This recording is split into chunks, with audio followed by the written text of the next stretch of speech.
It was supposed to be a simple birthday celebration for my mom, a day to come together as a family, to celebrate her life, her love, and the sacrifices she had made for us over the years. But that all changed the moment I walked in the door. I had arrived a bit late, work had run over, and I wasn't exactly thrilled about spending another long evening listening to my family's petty arguments and passive-aggressive comments.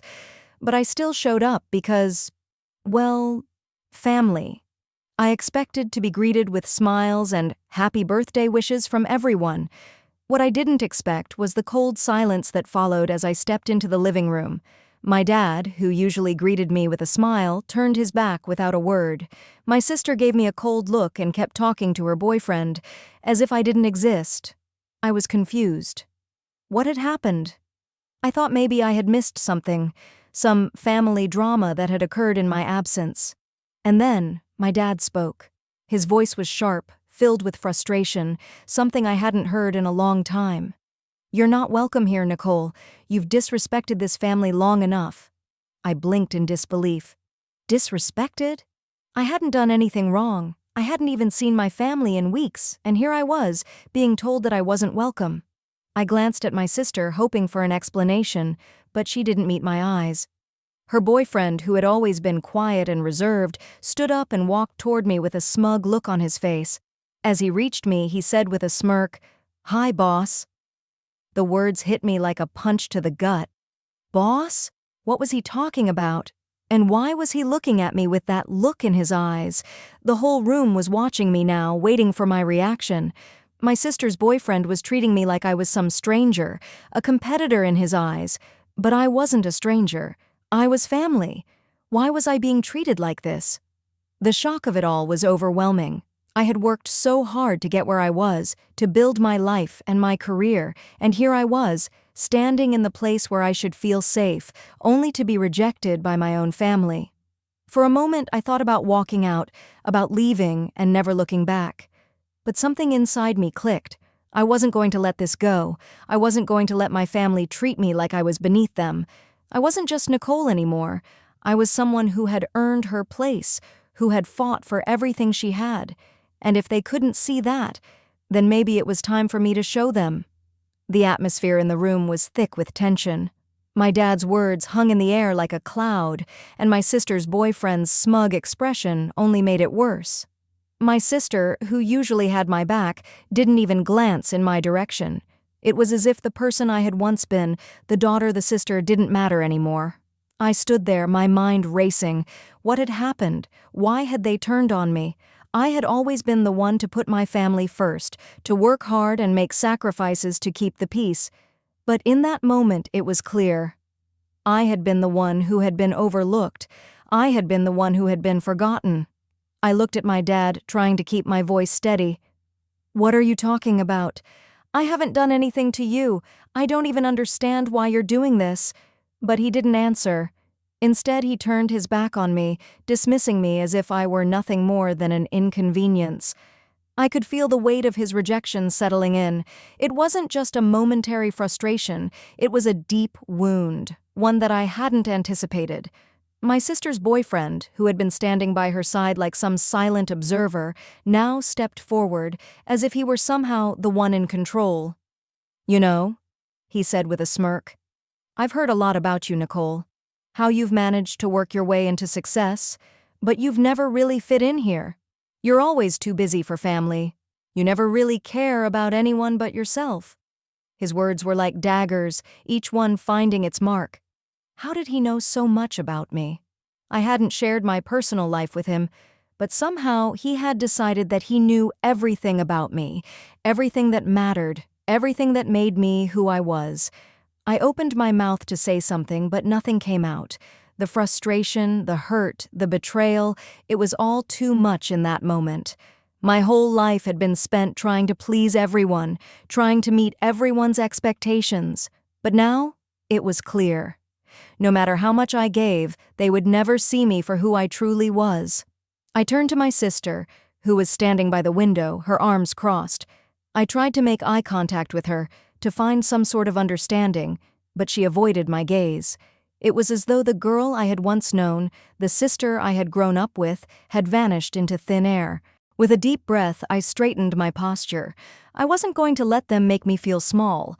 I wasn't going to let them control my emotions, no matter how hurtful their words were. I had worked too hard to let this moment define me. Without saying another word, I turned on my heels and walked toward the door. I didn't need their approval. I didn't need anyone who didn't believe in me. I had something bigger ahead, and I was going to prove to them that I was worthy of respect, no matter what they thought. As I reached for the door handle, my sister's voice stopped me. "Nicole, wait," she said quietly. "Please don't leave like this." I paused, my hand still on the doorknob, but I didn't turn around. "No, I'm done," I said, my voice steady but my heart heavy. "I don't need to be part of this toxic environment. I'm doing just fine without any of you." And with that, I opened the door and stepped out into the night. The cold air hit me, but it felt like a breath of fresh air after the suffocating tension inside. As I walked away, I realized something. I didn't need their validation anymore. I had already proven my worth to myself, and that was all that mattered. The days following my departure from the family gathering were filled with a strange mix of emotions. Part of me felt relieved, as if a weight had been lifted from my shoulders. The other part of me, however, was deeply hurt. It was impossible to ignore the sting of my father's words, the coldness of my sister's betrayal, and the arrogance of her boyfriend. I had spent so many years trying to please everyone, making sacrifices, putting aside my own dreams for the sake of family. But in the end, it felt like none of it mattered. I wasn't their priority, and no matter how hard I worked or how much I achieved, I would always be the one who wasn't good enough for them. But instead of letting that pain swallow me, I chose to turn it into something stronger. I was done trying to prove myself to people who would never see my worth. It was time for me to take control of my own destiny. Over the next few weeks, I focused entirely on myself and my career. I threw myself into my work, working late hours, taking on new projects, and setting new goals. I had always been driven, but this time it felt different. This time, I wasn't just doing it to earn approval, I was doing it because I deserved it. One day, while at the office, I received an unexpected phone call. It was from one of my old colleagues, someone I hadn't spoken to in years. Her voice was excited as she spoke. "Nicole, you won't believe this. We've got an opening at the company for a senior leadership position. I immediately thought of you. You'd be perfect for the role." I was taken aback. It wasn't that I hadn't thought about returning to the corporate world. It was just that the idea of working for someone else again felt like a step backward. But this wasn't just any company. It was a company with a reputation for innovation and cutting-edge technology. It was an opportunity I had always dreamed of, and here it was, handed to me out of the blue. I took a moment to process the offer. Was I ready for this? Was I ready to step back into the world I had walked away from? The answer, I realized, was clear. I wasn't going to let my past define my future. I was stronger now, more capable than I had ever been. This was an opportunity, but it wasn't just about the job.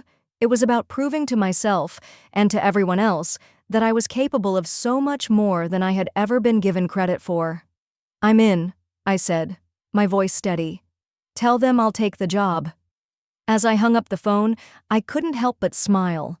This was the beginning of something new, a new chapter in my life, a chapter where I would be the one in control. But little did I know that this decision would set off a chain of events that would lead me back to my family, and ultimately back to the day when I would confront them face to face. The journey of self-discovery and power was far from over. Stepping into the leadership role at the new company felt like a leap into the unknown. The position wasn't just a title, it was a whole new level of responsibility. But for the first time in a long while, I didn't feel overwhelmed by it. I felt empowered, as though I had finally found the path that I was always meant to walk. The work was challenging, but I thrived in the fast-paced environment. I quickly built a rapport with my new team, and I was determined to lead with authenticity and transparency. But as the weeks passed, the initial excitement gave way to the familiar stress of high-pressure decisions. I had to make tough calls. sometimes choosing between what was best for the company and what would make me personally feel good.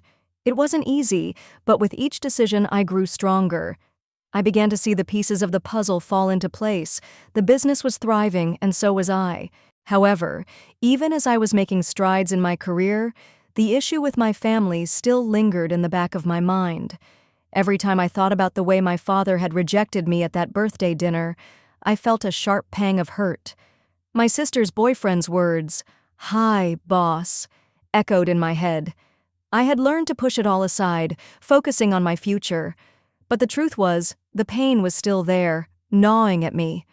One evening, after a particularly tough day at work, I decided to take a walk to clear my head.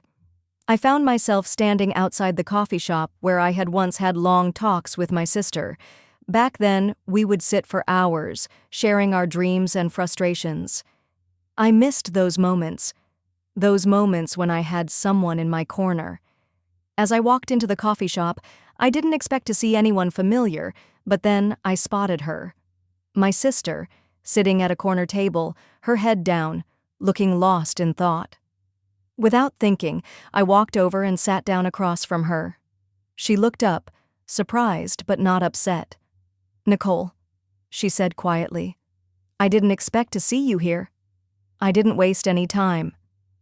"I'm not here to make you feel guilty," I started. "I just need to understand what happened. Why did you turn your back on me? Why didn't you stand up for me?" She sighed, her shoulders slumping. "You have to understand, Nicole. Things weren't easy. Dad, he's hard on me, and I couldn't take his anger anymore. I was scared to speak up. I thought if I stayed in his good graces, maybe things would get better, but I regret it now. I never should have pushed you away." It was a strange feeling, hearing her admit the truth, hearing the vulnerability in her voice. But I wasn't sure what to say. The years of being hurt by her felt too fresh, and I wasn't sure if I was ready to forgive her completely. "You know," I said, my voice steady, "I've been carrying that pain for so long, and I didn't deserve it. I didn't deserve to be treated that way by anyone, especially my family." She nodded, her eyes downcast. "I know, I've been thinking a lot about it, about everything, and I've realized that you were right. You've always been strong, even when I didn't see it.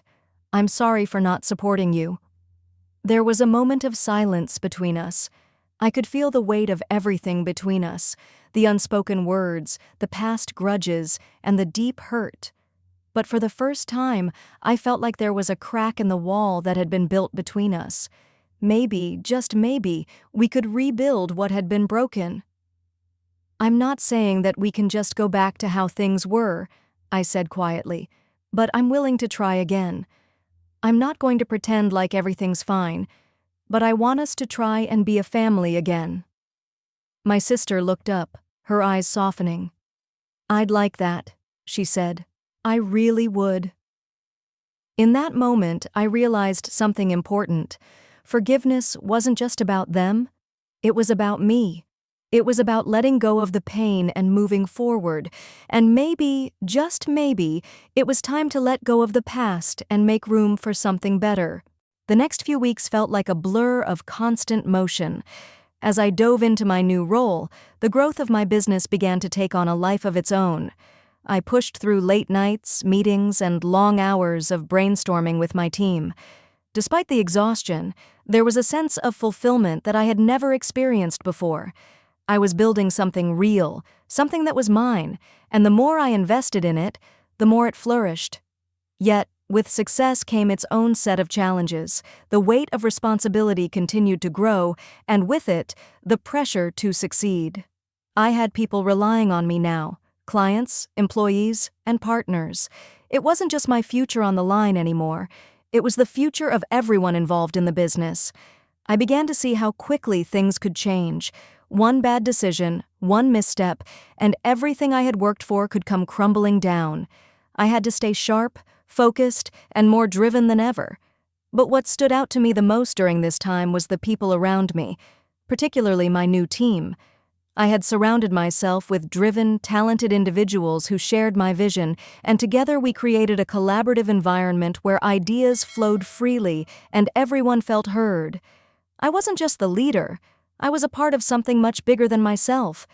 Then, one afternoon, while I was reviewing new contracts in my office, I received an email that made my heart race. It was from a well-known industry leader, someone who had been following my progress and was interested in a potential partnership. This was the type of opportunity I had been waiting for. I quickly responded, agreeing to a meeting. The following day, I was sitting across from the CEO of a multi-million-dollar company, discussing how we could work together to take both our businesses to the next level. The meeting was intense, but everything seemed to fall into place. They had been impressed by what I had accomplished in such a short period, and it was clear that this partnership could elevate my business in ways I hadn't even imagined. But as the meeting concluded and we shook hands, a thought crossed my mind. Was I truly ready for this? I had come so far, and yet there was still a part of me that feared the unknown. What if I failed? What if I couldn't deliver on the promises I had made? But then I remembered everything I had already overcome. The firing, the family betrayal, the setbacks, and I realized I had survived them all. I was stronger than I had ever been. The next day, I signed the agreement. That was the moment everything changed. With this partnership, my company would be poised to grow beyond what I had originally imagined. I was no longer just building something out of necessity. I was building something extraordinary, but as much as the success felt sweet, I knew the road ahead would still be full of obstacles.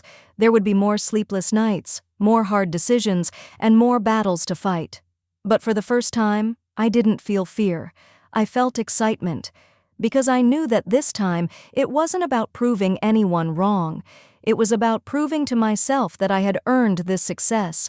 I had built this life, this company, from the ground up, and I wasn't going to let anything stand in my way. As the business continued to thrive, I found myself constantly reflecting on how far I had come. I had gone from feeling rejected, betrayed, and cast aside by my family to being the CEO of a successful company. Each milestone felt like a victory, but they also reminded me of the battles I had fought to get here. Despite the external success, there were still moments of doubt. Even now, as my company grew, I couldn't completely shake off the feelings of inadequacy that had plagued me for so many years. The voices of my parents, my sister's betrayal, and the scars from my old job echoed in my mind. But I had learned not to let those voices control me anymore. Every day I made a conscious choice to push them aside, to not let them define who I was or what I could achieve. I had earned my place in the world, and no one could take that away from me. One afternoon, I received a message that made my heart skip a beat. It was from an old colleague, someone I had worked with in the past, who had left the company around the same time I did. Her message was simple, yet it held so much weight. "I need to talk to you. It's important." My first instinct was to ignore it. I had moved on from the past, and the last thing I wanted to do was revisit those old wounds. But something inside me told me I needed to hear her out. Maybe there was something she could offer, a piece of information, a connection, or even just some closure that I hadn't realized I still needed. We arranged to meet for coffee the next morning. When I sat down across from her, I saw the familiar face of the colleague who had once been a confidant, but now there was a new sense of urgency in her eyes. "I know things have been complicated," she began, hesitating, "but I wanted to let you know that the company has been struggling.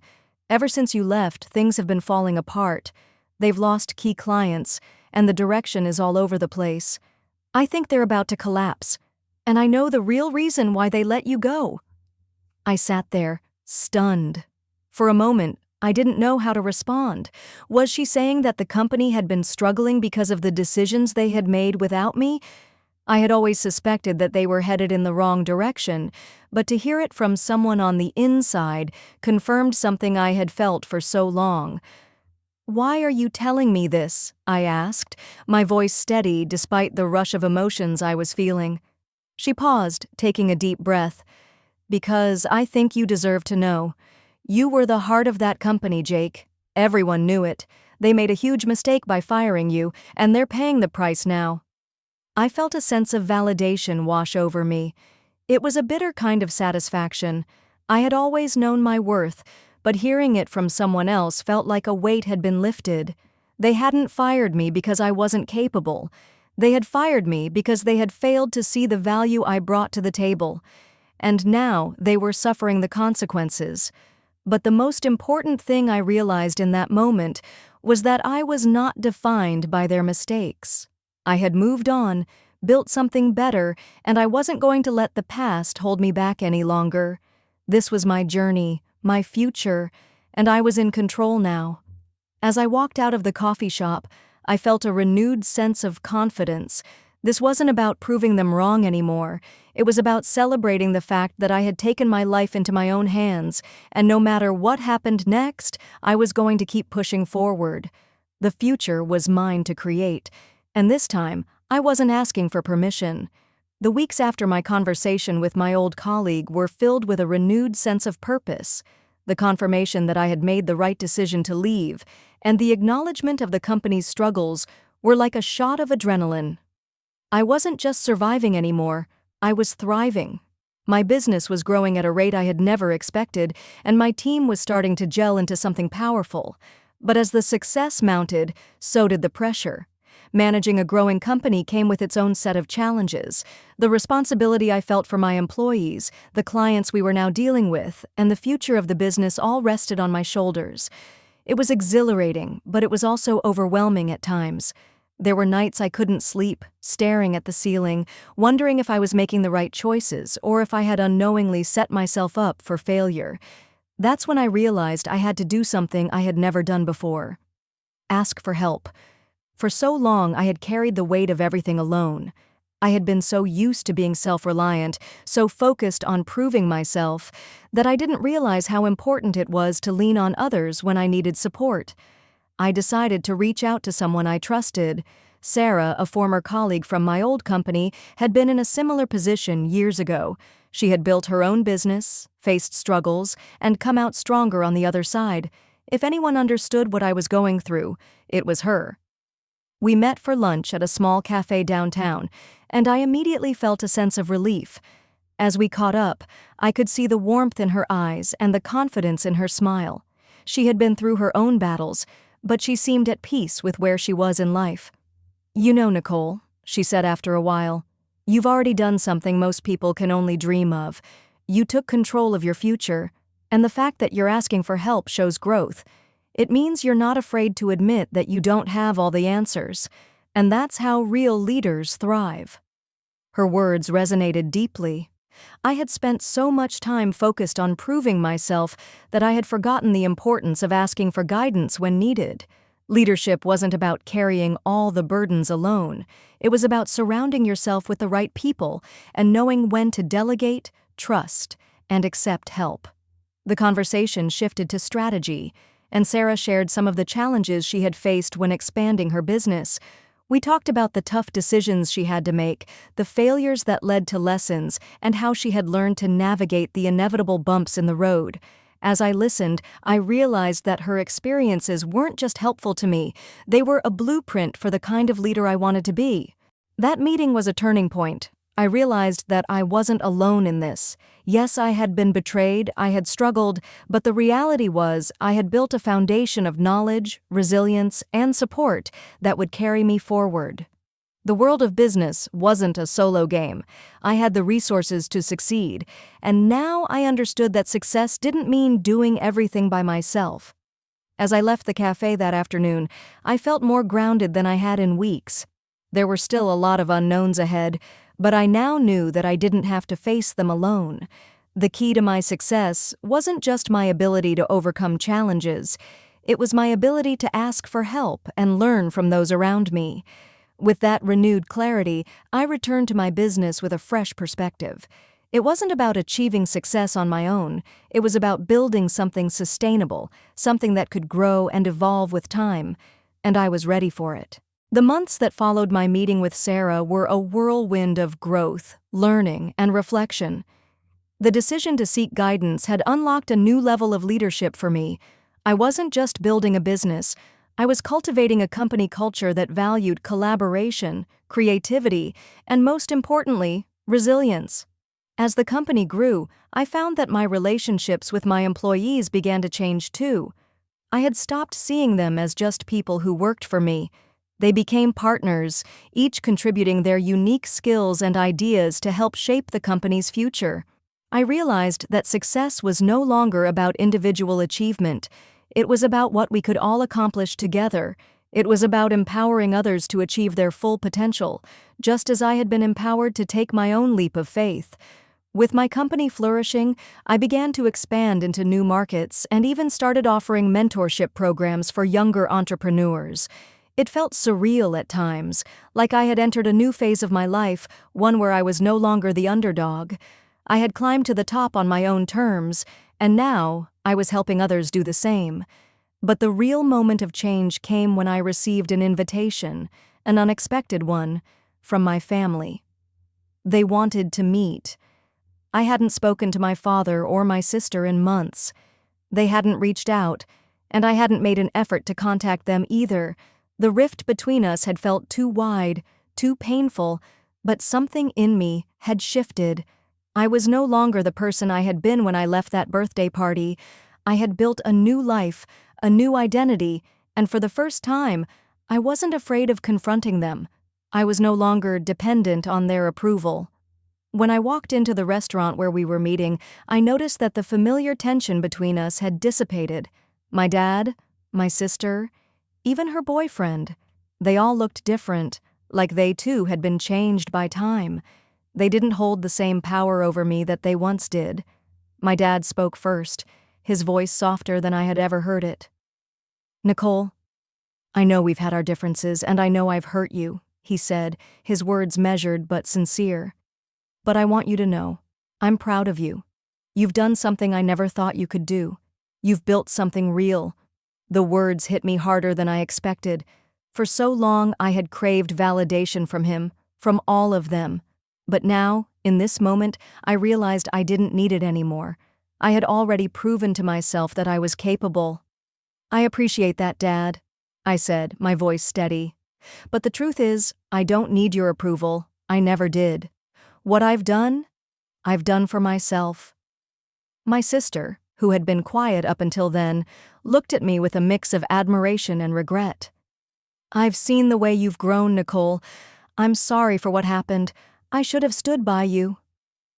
We sat in silence for a moment, but this time it didn't feel uncomfortable. There was an understanding in the air, a realization that, while the past couldn't be changed, we could move forward from here. The family dynamic had shifted, but it wasn't about going back. It was about building something new, something stronger. As I looked around the table, I felt a deep sense of peace. I had spent so many years trying to fit into a mold that wasn't made for me, trying to meet the expectations of people who didn't understand my journey. But now I realized that my worth was never defined by their opinions. I had built something on my own, something that was entirely mine.